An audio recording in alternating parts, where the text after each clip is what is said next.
Okay, so when you decide that you're going to be eating breakfast, make sure that it's portable for you.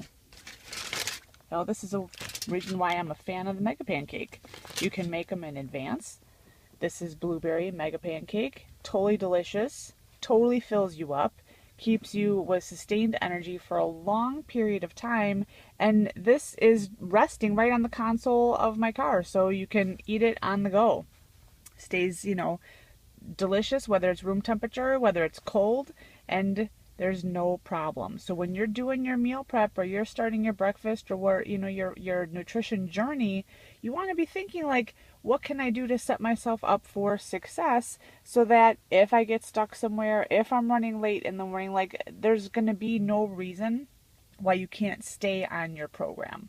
All right, so Mega Pancakes is just one of the ways that you can do it. So be creative and make sure that, when you're constructing your meals, that you do so with the intention of what if I get stuck or what if I run late, and you just want to eliminate all possible excuses for why you can't be successful and put it into place.